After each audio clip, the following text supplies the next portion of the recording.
안녕하십니까. 신명종입니다. 오늘은 지난 시간에 이어서 복희 선천팔괴에 대해서 추가적으로 보충 설명하는 것으로 해서 강의를 시작하도록 하겠습니다. 이 부분은 주역에 있어서 매우 중요한 부분이기 때문에 반드시 알아두시면 좋을 것 같습니다. 여규태극 시생양이, 양이생사상, 사상생팔괴, 팔괴정기륭, 기륭이 생대업이라는 이런 계사전의 글귀가 있습니다. 이것은 지금 태극에서부터 시작해서 양과 그리고 양 위에 다시 음을 올리고 위에 양과 음을 올림으로 인해서 사상이 되고, 사상 위에 다시 음양을 번갈아 올림으로써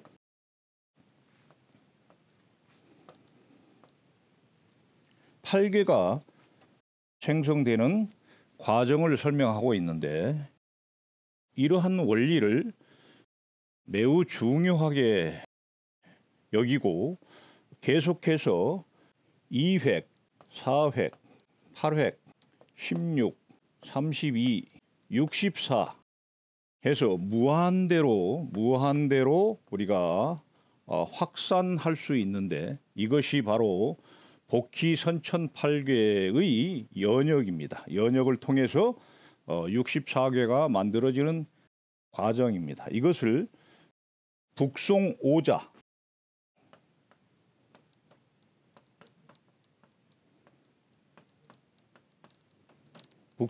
그러면은 송나라 시대에 성리학의 성립에 아주 중요한 역할을 한 5사람을 말하는데, 정호, 정이, 주돈이, 장제, 소옹이라는 5분을 북송오자라고 하는데, 이 소옹이라는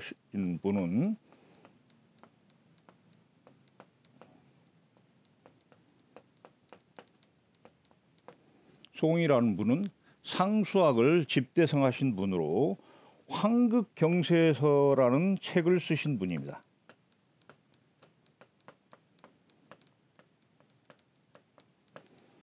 황극경세서에서 이러한 원리를 우주 발생에 아주 중요한 핵심적인 원리로서 존중을 하셨는데, 이러한 원리에 대해서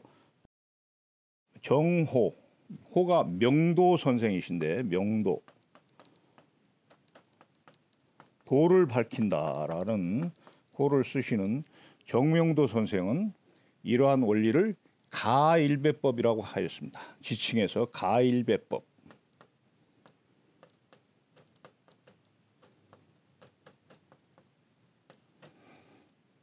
이 가일배법은 주역에 있어서 괴가 만들어지는 가장 핵심적인 원리로서 제일 중요합니다. 그래서 반드시 주역을 공부하시는 분들은 알아두셔야 됩니다. 그래서 반드시 8괴에서만 끝나는 게 아니고, 이것이 무한대로 2의 2승, 2의 3승, 2의 4승, 2의 5승, 2의 6승 해서 무한대로 확산될 수 있다는 것을 반드시 알아두셨으면 좋겠습니다. 이러한 원리는 나중에 설시하는 방법도 이것과 마찬가지입니다. 설시는 바로 이러한 선천팔괴가 만들어지는 과정을 재현하는 것입니다.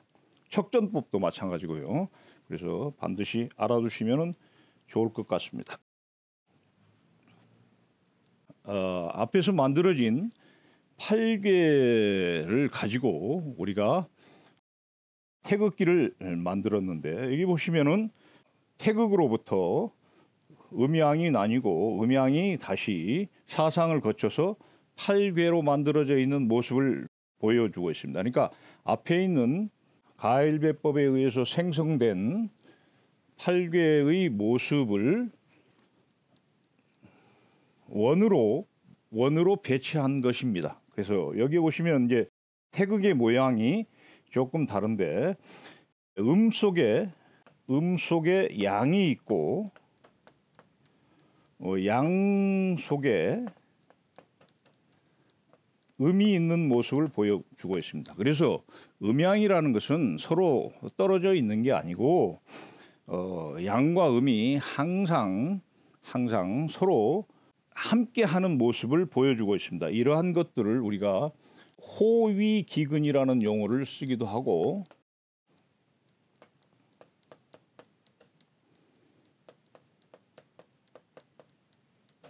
또는 포음부양이라는 말을 쓰기도 합니다. 포음부양 또는 포양부음 이렇게 쓸 수 있습니다. 그러니까 음을 끌어안고 등에는 양을 지고 있다. 또는 양을 끌어안고 등에 음을 지고 있다라는 그러한 모습을 보여주고 있는데 이 8궤 중에서 태극기는 지금 중요한 건궤 그리고 곤궤 그리고 리궤 그리고 감궤 8궤 중에서 4개만을 태극기로 만들었습니다. 서양의 국기를 보시면 알겠지만은 아주 단순합니다.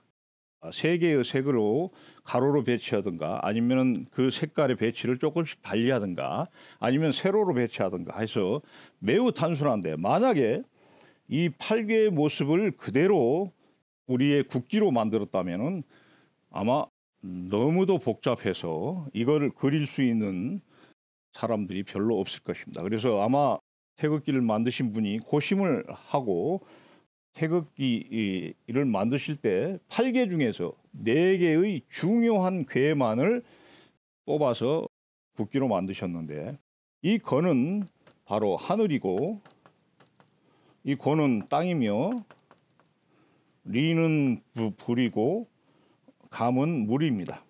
그래서 우리 인간이 살아가는 데 있어서 가장 중요한 4가지 요소를 들어왔는데 이 리는 또 불이기도 하고 태양입니다. 태양이고 감은 물이기도 하고 또는 달이기도 합니다. 그래서 천지와 일월인데 이 궤의 모습은 자세히 보시면은 이러한 택궤나 또는 손궤 또는 진궤, 간궤와 달리 모습이 아주 반듯합니다. 그래서 뒤집어도 그 모양이 변하지 않습니다. 이러한 궤를 우리가 사정궤라고 합니다. 사정궤. 바른 모습이다 그래서 사정궤라는 표현을 합니다. 그래서 이 중요한 8궤 중에서 천지일월의 사정궤만을 뽑아서 우리의 태극기를 만든 것을 볼 수 있습니다. 그래서 우리나라의 국기는 세계에서 가장 아름다우면서도 의미가 깊은 것이라고 할 수 있겠습니다. 그래서 참고적으로 지금 현대에도 우리 주역이 이렇게 여러 가지 모습으로 또는 지금 여기에 나와 있는 태극뿐만 아니라 디자인 또는 정부의 표지 또는 사상의 의학 여러 가지 모습으로 주역이 활용되고 있는 것을 볼 수 있겠습니다. 앞에서 만들어진 8궤가 도대체 무엇을 상징하느냐 하는 것을 보여드리는 표입니다. 이것은 자 건궤는 궤의 형체가 3개의 양이 모여 있는 것으로 되어 있습니다. 그래서 우리가 이것을 별칭으로 3개가 이어졌다 해서 건은 3연이라는 용어를 씁니다. 그리고 이 건궤가 상징하는 것은 바로 하늘입니다. 대표적인 거죠. 궤상. 그리고 건궤가 가지고 있는 덕은 바로 항상 굳건하다, 일정하다라는 뜻입니다. 그리고 사람의 관계에 있어서는 아버지 제일 중요한 아버지이고 신체로서는 머리가 되겠습니다. 그리고 방위로 따진다면은 서북방이 되겠습니다. 자, 이 건궤와 바로 대가 되는 곤궤는 3개가 끊어져 있기 때문에 곤삼절 끊어져 있다는 표현으로 곤삼절이라 하고 바로 괴상은 땅이고 괴덕은 순하다입니다. 순하다. 그리고 가족 관계로 보면은 어머니이며 우리 인간의 신체에서 가장 신체가 살아가는 데 중요한 역할을 하는 배를 상징하고 방위로 보면은 서남 쪽이 되겠습니다. 자, 이렇게 택괴는 위가 끊어졌다 해서 태상절이라 하고 괴상은 택이고 연못이며 괴덕은 글자가 지금 설자로 되어 있죠. 설자로 되어 있는데 주역에서는 이것을 설이라고 하지 않고 열자로 봅니다. 열자. 기쁘다. 그래서 택괴의 괴덕은 기쁘다란 뜻입니다. 그리고 사람 관계에 있어서는 막내딸, 소녀, 그리고 신체로 보면 입이고 방위는 서쪽입니다. 리께는 가운데가 비어 있기 때문에 리중허라 하고 상징하는 것은 불입니다. 불이고 괴덕은 이게 지금 이 글자도 고을 여자로 되어 있는데 이것은 여로 읽지 않고 리로 읽습니다. 리는 붙어있다라는 뜻입니다. 붙는다. 우리가 불이 붙는다라는 말을 쓰죠. 불이 붙는다. 불은 붙는다라는 표현을 합니다.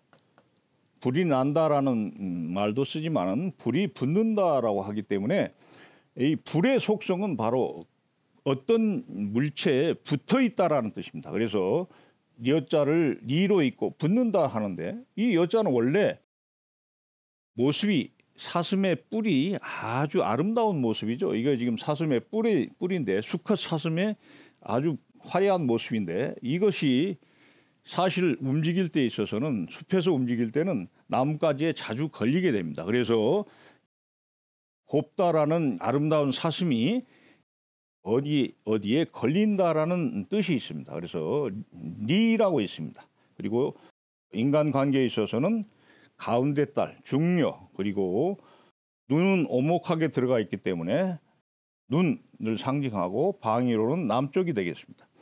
자, 진꾀는 아래가 붙어 있고 위가 터져 있기 때문에 진하련이라고 하고 상징은 우레이고 우레가 치면 만물이 놀라서 움직이기 때문에 움직인다라는 것이 괴덕이 되겠습니다. 그리고 사람 관계에 있어서는 첫째 아들, 장남, 그리고 움직이는 것, 이 신체에 있어서 움직임의 시작은 발로부터 시작하기 때문에 발을 상징하고 동쪽입니다. 방위로는. 그리고 손꾀는 아래가 터져 있기 때문에 하절이라 하고 상징하는 것은 괴상은 바람입니다. 그리고 바람의 속성은 어느 곳이든지 틈만 있으면 들어가기 때문에 들어간다라는 것이 괴덕이고 인간관계로서는 맞달이 되겠습니다. 그리고 신체에 있어서는 허벅다리 고가 되겠습니다. 그리고 방위로는 동남입니다. 감꾀는 가운데가 양회고로 되어 있기 때문에 중만, 그래서 감중만이라 하고 상징하는 괴상은 물이면서 양음효의 가운데 양역이 빠져 있다라는 뜻으로 구덩이 함자가 괴덕이 되겠습니다. 그리고 중남, 남자로서는 둘째 아들, 그리고 신체에서는 귀, 그리고 방위로는 북쪽이 되겠습니다.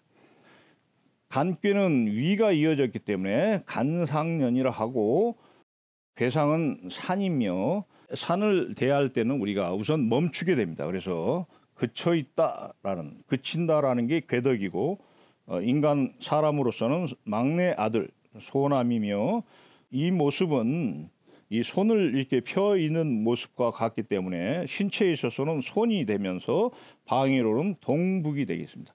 그래서 물론 이 팔괘가 상징하고 있는 물상이 이것뿐만 아니라 수십 가지가 있습니다만은 대표적으로 그것을 다 여기에서 예로 들을 수 없기 때문에 대표적인 것을 제가 뽑아서 여러분들에게 보여드리고 이러한 물상에 관련된 것을 설명하고 있는 참고서가 바로 설궤전입니다. 설궤전.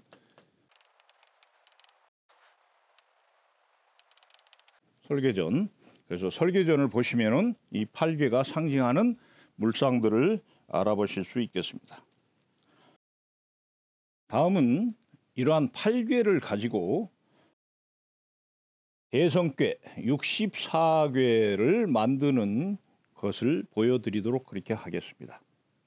우리가 8궤는 3획으로 이루어진 궤이기 때문에 3획궤. 그래서 이거를 소성궤라 합니다. 소성궤.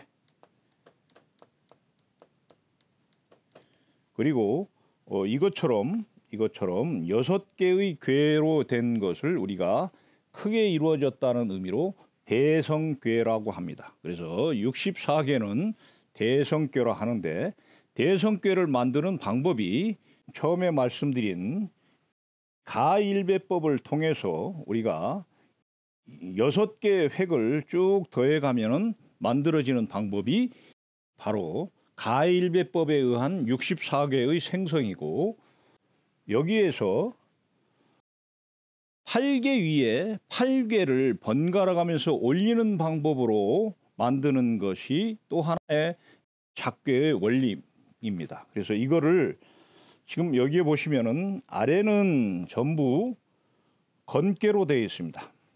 건궤. 아래에 하악궤를 이걸 하악궤라고 그러는데 하악궤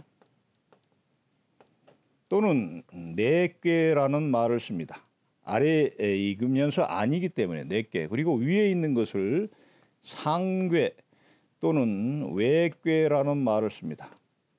상궤 또는 외궤라는 말을 표현하는데 아래에 동일한 궤를 기본으로 해서 여기서는 지금 건궤를 예로 들었습니다만은 위에 건궤에서부터 태, 리, 진, 손, 감, 간, 곤 복귀 8개를 순서대로 이렇게 얹게 되면은 자 이렇게 해서 읽게 되면은 이거 하나 궤가 만들어졌죠. 이거는 건궤가 2번 이루어졌다 해서 중천건궤라 합니다. 중천건궤. 중천건. 그리고 이거는 택천쾌. 택천쾌.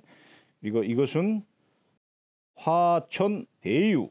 그리고 이것은 뇌천대장. 그리고 이거는 풍천소축. 그리고 여기는 수천수. 그리고 산천대축. 그리고 지천퇴. 그래서 8개의 궤가 만들어지는 것을 볼 수 있습니다. 그러니까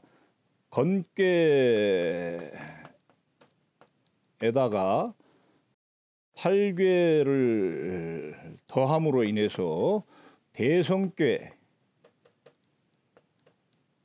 6개가 만들어지는 것을 볼 수가 있는데 마찬가지로 아래에 있는 궤를 계속 번갈아 가면서 택궤 그리고 리궤, 손궤 이런 식으로 8개를 계속 번갈아 가면서 위에 있는 궤를 움직이게 되면은 88에 64, 64개가 만들어지는 모습을 볼 수 있습니다. 그래서 이러한 원리를 우리가 일정팔회라 합니다. 일정팔회.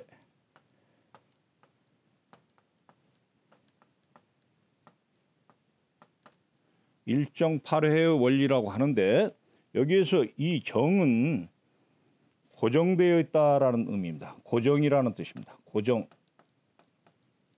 움직이지 않는다라는 고정이라는 의미를 가지고 있고 이 8회의 회는 여기에서 후회한다라는 그런 의미인데 이것이 상징하는 것은 움직인다라는 뜻입니다. 동이라는 뜻이에요.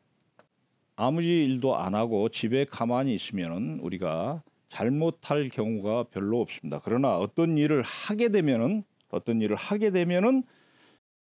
실수를 하거나 잘못으로 인해서 후회할 일이 생긴다라는 뜻입니다. 그래서 우리가 동, 즉 회라는 말이 있는데 그래서 이 회가 상징하는 것은 움직인다라는 뜻이에요. 그래서 하나의 고정된 궤와 8개의 팔괘가 위에서 움직이게 되면은 대성궤가 만들어진다라는 그러한 의미입니다. 그래서 이것을 우리가 일정팔회의 원리라고 합니다. 그러니까 복귀팔괘가 만들어지는 것은 가일배법이라 하고, 이 가일배법에 의해서 만들어진 이러한 팔괘를 가지고 다시 또 64개를 만들어내는 방법이 지금 말씀드린 일정팔회의 원리에 의해서 64개가 만들어지는 대성궤 또 하나의 작괴의 원리가 되겠습니다. 이렇게 만들어진 팔괘가 다시 좀 전에는 확산의 과정을 거쳤다면 이러한 팔괘는 다시 수축의 과정이 있습니다. 지금 여기에 태극이 있고 여기에 양과 음이 지금 생략되어 있는데, 사상 아래에 이렇게 해서 사상에서부터 팔괘에서부터 4획궤, 5획궤, 6획궤 해서 무한대로 뻗어 나가면은 이것이 이제 확산의 과정이라 한다면은, 확산의 과정이다 하면은 태극에서 팔괘에서부터 다시 사상, 이 건궤는 우리가 노양으로 봅니다. 양이 3개가 겹쳐 있기 때문에 노양, 건궤는 음이 3개가 겹쳐 있기 때문에 노음, 그리고 양이 2개이고 음이 하나인 이것을 우리가 소음이라고 봅니다. 소음. 이 양이 2개고 음이 하나인데 왜 음이냐 그러면은 우리가 일군 이민이라는 원리가 있습니다. 일군 이민. 임금은 하나이고 백성은 둘이다. 그러니까 즉 지도자는 하나이고 그것을 따르는 무리는 둘이다라는 의미예요. 그래서 항상 적은 수가 주인이 됩니다. 예를 들면 우리가 3사람이 가는데 2명은 남자이고 1명은 여자다 그러면은 아무래도 우리가 여자의 말을 따르겠죠. 2명이 여자인데 1명이 남자이다 그러면은 아마 1명의 의사가 가장 존중될 것입니다. 그래서 음이 하나인 것들이 바로 소음입니다. 소음. 그리고 양이 하나인 이거는 소양. 자, 그래서 도표를 보시면은 태극에서 음양과 사상을 거쳐서 8개로 수렴됐는데, 물론 이걸 확대하면 64개가 되겠죠. 64개를 그리려면 너무 복잡하니까 여기에는 생략되어 있는데, 이 64개가 다시 8개로 압축이 되고 8개는 다시 사상으로 축약됐죠. 사상으로. 이거는 사상. 자, 이 사상은 다시 양과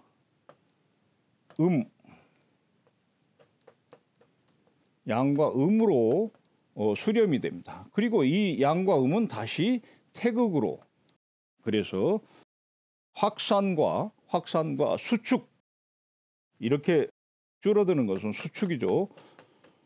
수축의 과정을 우리가 되풀이하는 모습을 볼 수 있습니다. 그래서 이것이 바로 음양이 사상을 낳고 사상이 8개를 낳고 8개가 64개가 되며 다시 그것을 역으로 64개는 8개로 압축이 되고 8개는 다시 사상으로, 사상은 음양을 거쳐서 태극으로 수렴되고 있는 모습을 우리가 볼 수 있습니다. 자, 이것으로 8개와 사상의 순환에 대해서 말씀을 드렸고, 다음 시간에 이어서 계속 진행하도록 그렇게 하겠습니다. 감사합니다.